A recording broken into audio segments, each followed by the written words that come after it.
Assalamualaikum warahmatullahi wabarakatuh.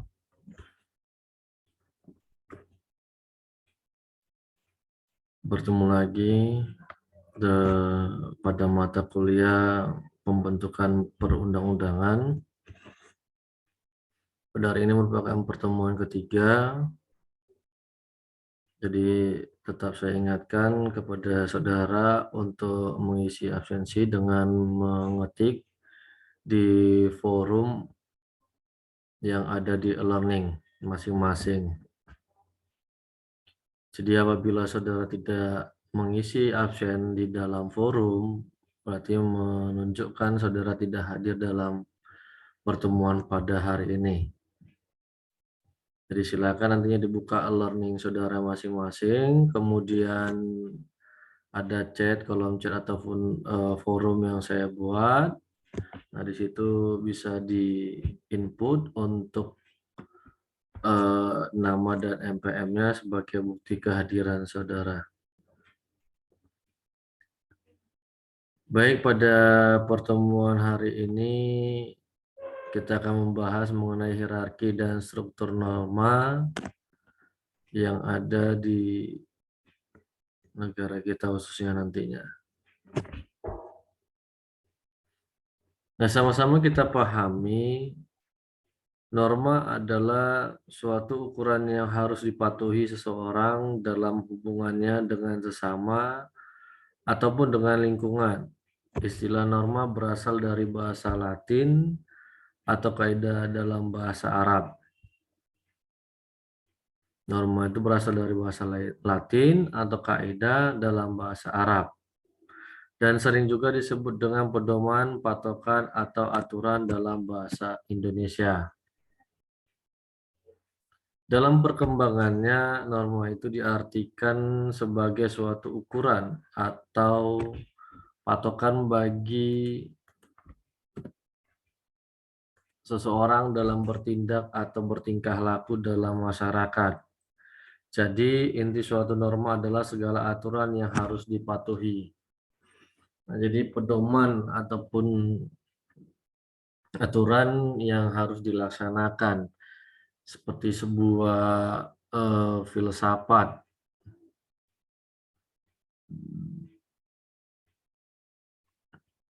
ya kan, yang merupakan suatu yang dianggap yang paling baik dan paling benar. Nah, demikian juga norma dianggap sesuatu yang paling baik, yang paling benar menjadi suatu rujukan ataupun patokan bagi seorang dalam melakukan tindakan-tindakan hukum atau hubungannya dengan sesama yang ada di sekitarnya ataupun lingkungannya. Nah, karena norma ini dianggap sebagai hal yang penting sehingga fungsi dari norma itu, terutama norma hukum menurut Hans Kelsen adalah memerintah, melarang, menguasakan, membolehkan, menyimpan dari ketentuan. Nah, jadi segala sesuatu yang merupakan sebagai standar ataupun rujukan, inilah yang nantinya jika bakal menjadi sebuah norma hukum. Nah, di mana norma hukum itu yang sama-sama kita pahami, ada merupakan perintah, ada merupakan larangan, menguasakan, membolehkan, dan menyimpan dari ketentuan.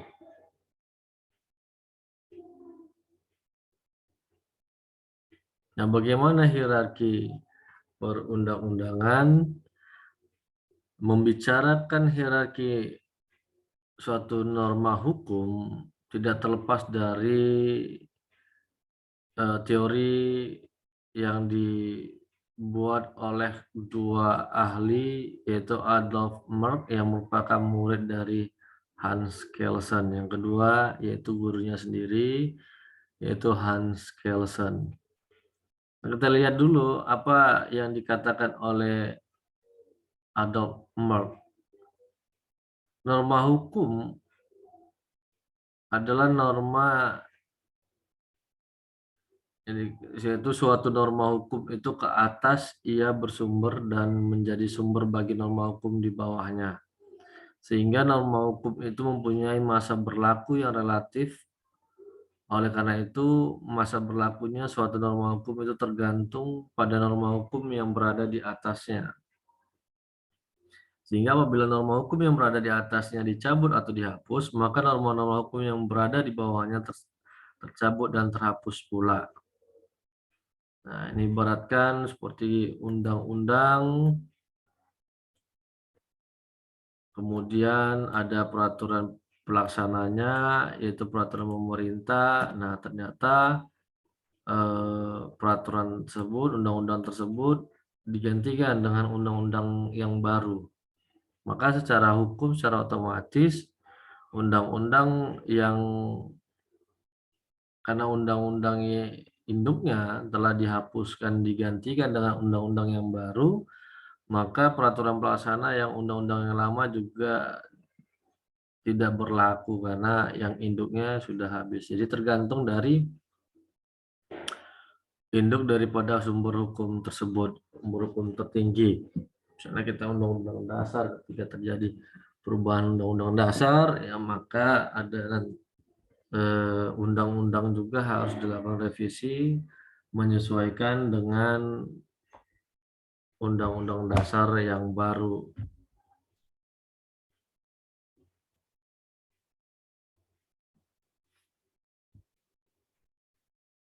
Berdasarkan teori Adolph tersebut, dalam teori jenjang normanya,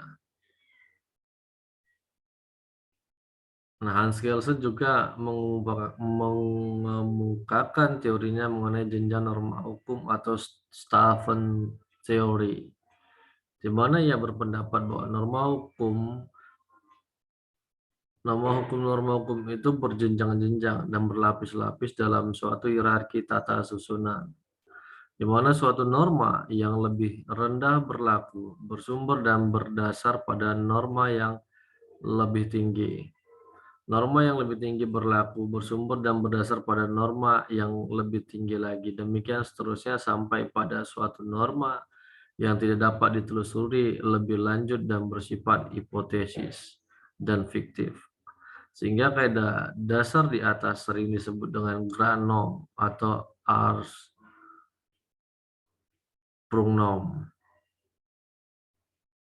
Granholm pada umumnya adalah metajuridis, bukan produk badan pembuat undang-undang, bukan bagian dari peraturan perundang-undangan, namun merupakan sumber dari semua sumber dari tatanan peraturan perundang-undangan yang berada di bawahnya. Jadi berjenjang. Nah, ini kita bisa lihat di dalam Undang-Undang Nomor 12 Tahun 2011 tentang hierarki peraturan perundang-undangan kita. Jadi undang-undang ataupun ajas hukum yang mengatakan undang-undang yang di bawahnya tidak boleh bertentangan dengan undang-undang yang lebih tinggi di atasnya. Karena undang-undang yang lebih tinggi itu merupakan peraturan yang tertinggi dan merupakan sumber dari segala sumber hukum yang ada. Nah, jika ada yang lebih tinggi lagi, maka itu yang akan menjadi dasar hukumnya.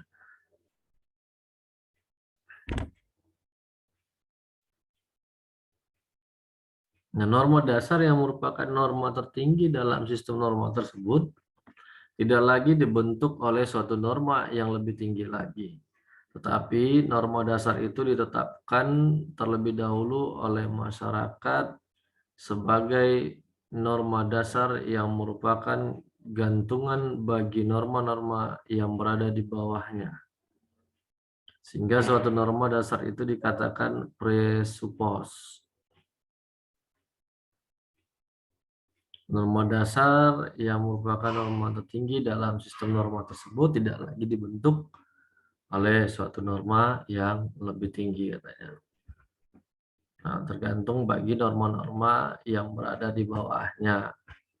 Hierarki peraturan perundang-undangan seringkali dikaitkan dengan ajaran Hans Kelsen, yaitu mengenai Staatsbau des Rechts atau the Hierarchy of Law, yang menyatakan bahwa Kaidah hukum merupakan susunan berjenjang, di mana kaidah hukum yang lebih rendah bersumber dari kaidah hukum yang lebih tinggi. Jadi kaidah hukum yang lebih rendah tidak boleh menyampingkan ataupun bertentangan dengan kaidah hukum yang lebih tinggi. Sama dia maknanya ini, kaidah hukum yang lebih rendah bersumber dari kaidah hukum yang lebih tinggi. Norma yang lebih tinggi itu pun bersumber dan berdasar pada norma yang lebih tinggi lagi. Kemudian begitu seterusnya sampai pada puncak norma dasar yang tidak dapat ditelusuri lagi validitasnya. Kaidah dasar itu disebut grand norm atau ars prungnorm, yaitu ajas-ajas hukum yang bersifat abstrak, bersifat umum, atau hipotesis.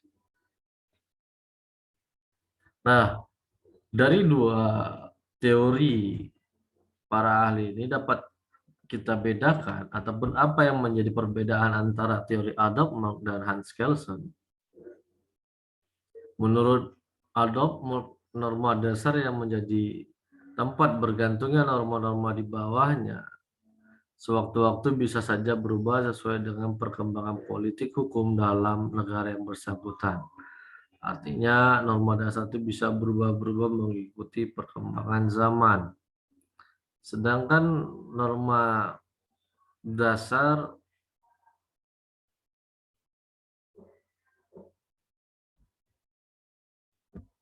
dalam istilah Hans Kelsen disebut grand norm adalah sesuatu yang abstrak, diasumsikan tidak tertulis dan berlaku secara universal. Ia menjadi landasan segala sumber hukum dalam arti formil yang bersifat metajuristik. Nah, artinya bahwa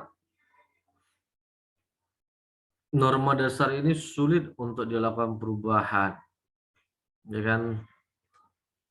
Hal ini bisa kita kaitkan dengan sifat dari sebuah konstitusi, ada rigid dan ada fleksibel.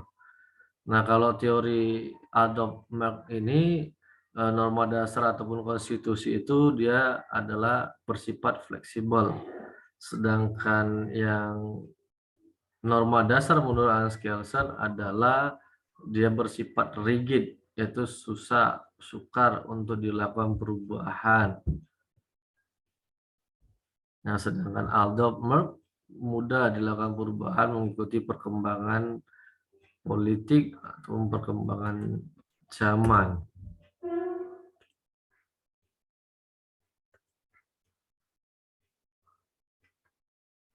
Nah, dari dua teori para ahli tersebut dapat kita simpulkan bahwa yang pertama, suatu tata kaidah hukum merupakan sistem kaidah-kaidah hukum secara hierarkis. Susunan kaidah hukum yang sangat disederhanakan dari tingkat terbawah ke atas. Sahnya kaidah-kaidah hukum dari golongan tingkat yang lebih rendah tergantung atau ditentukan oleh kaidah-kaidah yang termasuk golongan tingkat lebih tinggi.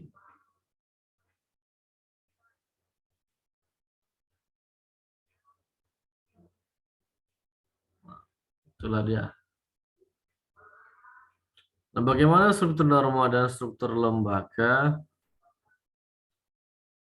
Dalam membahas masalah struktur norma dan struktur lembaga, kita dihadapkan pada teori yang dikemukakan oleh Benjamin Akzin yang ditulis dalam bukunya yang diberi judul Law, State, and International Legal Order.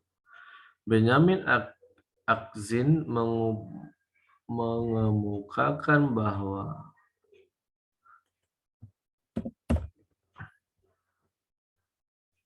pembentukan norma-norma hukum publik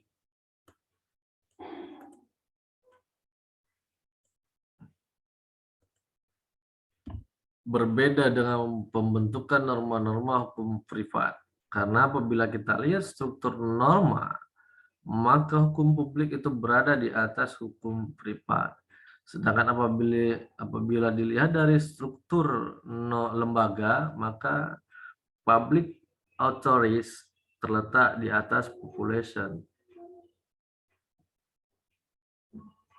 Dalam hal pembentukannya, norma-norma hukum publik dibentuk oleh lembaga-lembaga negara, penguasa negara, wakil-wakil rakyat, atau disebut juga suprastruktur.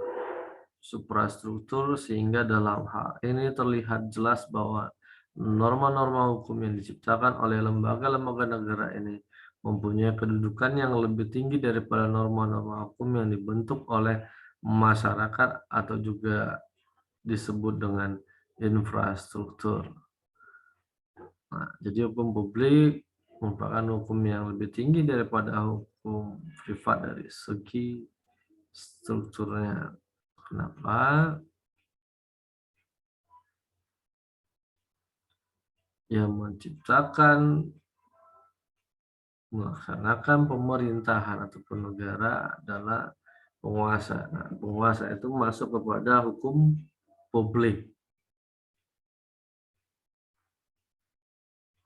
Nah, jadi norma-norma hukum publik itu lebih tinggi kedudukannya dari norma hukum privat. Demikianlah yang dikatakan oleh Benjamin Aksin. Oleh karena norma-norma hukum publik dibentuk oleh lembaga-lembaga negara, sebenarnya pembentukannya harus dilakukan secara berhati-hati. Sebab norma-norma hukum publik ini harus dapat memenuhi kehendak serta keinginan masyarakat. Jadi berbeda dengan pembentukannya norma-norma hukum privat. Norma-norma hukum privat itu biasanya selalu sesuai dengan kehendak, keinginan masyarakat. Oleh karena hukum privat ini dibentuk oleh masyarakat yang bersangkutan dengan perjanjian-perjanjian atau transaksi-transaksi yang bersifat perdata, sehingga masyarakat dapat merasakan sendiri apakah norma hukum itu sesuai atau tidak dengan kehendak atau keinginan masyarakat. Nah, apabila kita lihat, maka tata susunan norma hukum di negara ada 4 kelompok. Kelompok yang pertama adalah Stat Fundamental Norm atau norma fundamental negara. Yang kedua adalah Staatsgrondgesetz atau aturan dasar. Yang ketiga Formule Gesetz atau undang-undang formal, dan yang kelompok keempat adalah Verordnuna en Autonomsatzung, aturan pelaksana dan aturan otonom. Baik, mari kita lihat untuk satu persatu definisi dari masing-masing kelompok. Di segala suatu pertanyaan bisa dilihat di dalam forum diskusi. Norma fundamental negara merupakan norma hukum tertinggi dalam tatanan hukum nasional negara yang menjadi tempat bergantungnya norma lain yang berada di bawahnya. Dikatakan sebagai norma tertinggi karena norma fundamental negara ini tidak dapat lagi ditelusuri validitasnya. Dengan kata lain, keberadaannya merupakan produk dari susunan hierarki norma yang ada. Dari situlah norma-norma lain bersumber dan berdasar sehingga memiliki validitas sebagai sebuah norma yang berlaku. Menurut Ansnawiaski, norma fundamental negara mengandung norma yang menjadi dasar bagi pembentukan konstitusi atau undang-undang dasar negara, termasuk norma pengubahannya yang lebih dulu ada sebelum konstitusi dan undang-undang dasar itu ada. Nah, jadi fundamental norm ini ataupun norma fundamental ini adalah norma dasar fundamental. Nah, tanpa adanya ini maka tidak akan ada rasa kepedulian.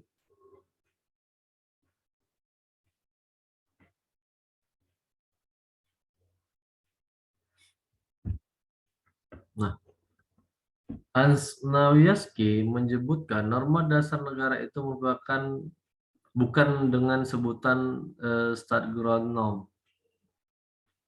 Jadi kan ini artinya Start Fundamental Norm, melainkan dengan Start Fundamental Norm.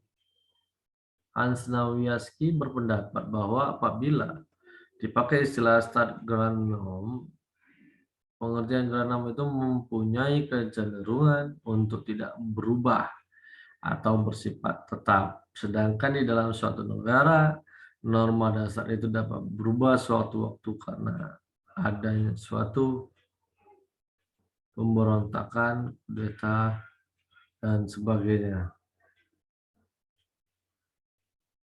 Jika dikaitkan dengan sistem norma Indonesia,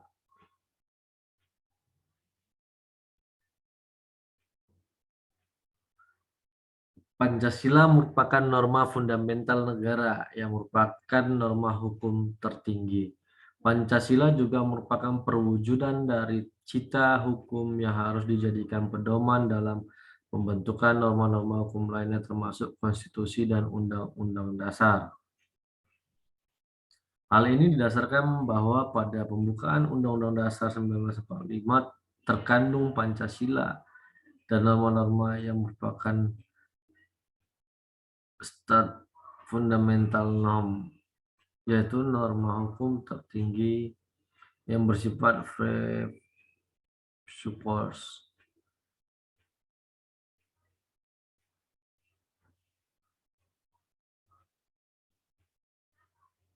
dan merupakan landasan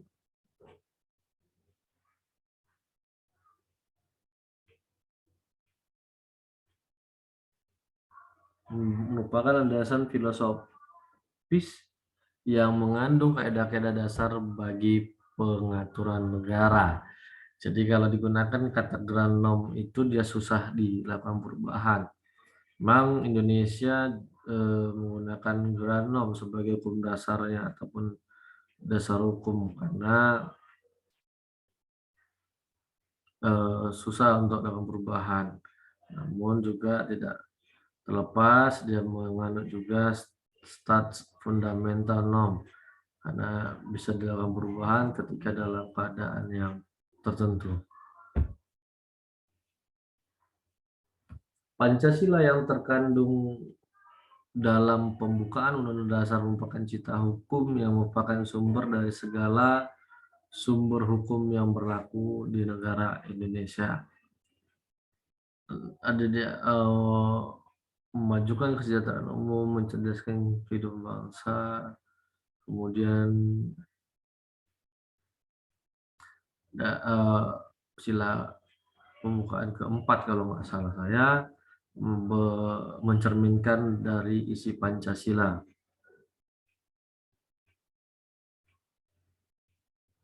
Ditutup dengan keadilan sosial bagi seluruh rakyat Indonesia. Selain itu terkandung pula aturan pokok negara atau Grundgesetz atau aturan dasar negara, aturan pokok negara yang merupakan garis-garis besar atau pokok kebijaksanaan negara untuk menggariskan tata cara membentuk peraturan perundang-undangan yang mengikat umum. Sifat dari norma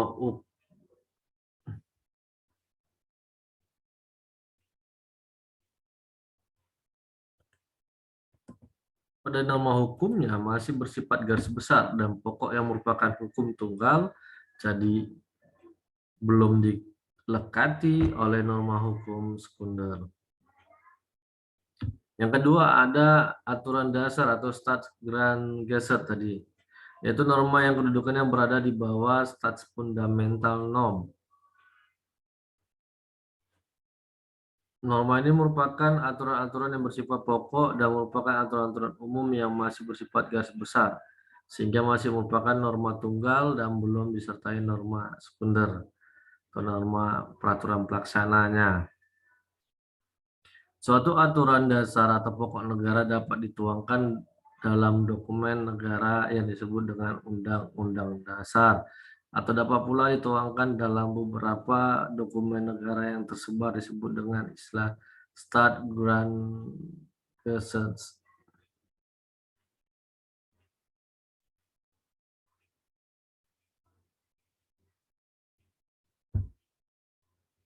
Menurut Hamid At-Tamimi, sebagaimana dikutip Aziz Samsudin, isi penting bagi aturan dasar selain garis-garis besar atau pokok-pokok kebijaksanaan negara juga terutama aturan-aturan untuk memberlakukan dan memberikan kekuatan mengikat pada norma-norma hukum peraturan perundang-undangan.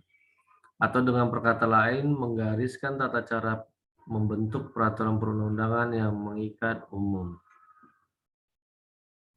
Dalam konteks ketatanegaraan Indonesia, aturan dasar atau Staatsgrundgesetz ini tertuang dalam batang tubuh Undang-Undang Dasar 1945 dan ketetapan MPR, serta dalam hukum dasar tidak tertulis yang sering disebut dengan Konvensi Ketatanegaraan. Aturan dasar atau Staatsgrundgesetz merupakan dasar bagi pembentukan undang-undang dan peraturan yang lebih rendahnya.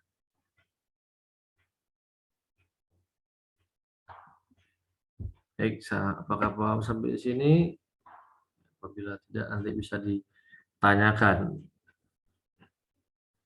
Yang ketiga, kelompok ketiga adalah Formil Gesetz. Gesetz atau disebut dengan undang-undang formal. Berbeda dengan norma-norma yang ada di atasnya, norma-norma undang-undang ini sudah merupakan norma-norma yang lebih konkret dan terinci, serta sudah dapat langsung berlaku dalam masyarakat. Norma-norma dalam undang-undang ini tidak saja hanya bersifat tunggal, tetapi norma-norma hukum itu sudah dapat diakui sebagai norma sekunder di samping norma-norma primer lainnya. Sehingga norma-norma hukum ini dapat mencantumkan norma-norma sanksi, baik itu sanksi pidana atau sanksi pemaksa. Sehingga selain itu, undang-undang ini berbeda dengan peraturan-peraturan lainnya karena undang-undang merupakan norma-norma hukum yang selalu dibentuk oleh lembaga legislatif. Nah, yang keempat adalah kelompok keempatnya norma-norma pelaksana dan norma-norma otonom yang terletak di bawah undang-undang yang bersifat menyelenggarakan ketentuan-ketentuan yang termuat dalam undang-undang. Oleh karena itu, peraturan pelaksana ini bersumber dari kewenangan delegasi, sedangkan peraturan otonom bersumber dari kewenangan atribusi. Atribusi kewenangan dalam peraturan perundangan ialah pemberian kewenangan membentuk peraturan perundang-undangan yang diberikan oleh undang-undang kepada lembaga negara tersebut. Kewenangan itu melekat terus-menerus dan dapat dilaksanakan atau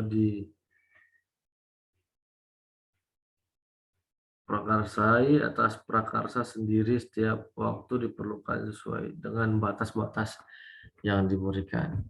Delegasi kewenangan dalam pembentukan peraturan perundang-undangan ialah pelimpahan kewenangan pembentukan peraturan perundang-undangan yang dilakukan oleh peraturan perundang-undangan yang lebih tinggi kepada peraturan perundang-undangan yang lebih rendah. Hak pelimpahan dinyatakan dengan tegas maupun tidak. Berlainan dengan atribusi, pada delegasi kewenangan itu tidak diberikan melainkan diwakilkan. Selain itu kewenangan delegasi itu bersifat sementara, dalam arti kewenangan itu dapat diselenggarakan selama pelimpahan kewenangan itu masih ada. Nah, delegasi untuk pertanggungjawabannya kepada pemberi delegasi, sedangkan atribusi ya tidak, dia bisa melaksanakan kewenangan itu seperti pemerintah provinsi, kabupaten, kota. Sedangkan delegasi dia perwakilan untuk mengganti posisi sementara yang pemberi delegasi. Nah, bagi kita lihat dikaitkan dengan hukum yang ada di Indonesia, maka 4 kelompok ini adalah kalau start fundamental normnya adalah Pancasila dan pembukaan Undang-Undang Dasar. Start Grand Gazette tadi aturan dasarnya adalah Undang-Undang Batang Tubuh Undang-Undang Dasar 1945, TAP MPR, dan Konvensi-Konvensi Ketatanegaraan. Sedangkan undang-undang formalnya atau formal GSS adalah undang-undang. Dan Verordnung Autonom Staatsloop atau peraturan otonom dan peraturan pelaksananya adalah secara hierarki mulai dari peraturan pemerintah sampai keputusan bupati atau wali kota. Nah, jadi inilah hierarki dan struktur norma dibagi kepada 4 kelompok. Yang pertama adalah norma fundamental, yang kedua norma dasar, aturan dasar, ketiga undang-undang atau hukum formalnya, dan aturan pelaksana dan aturan otonom. Baik, demikian untuk materi pada hari ini. Silakan apabila ada pertanyaan dapat disampaikan di forum diskusi yang ada di e-learning. Demikian, Assalamualaikum warahmatullahi wabarakatuh.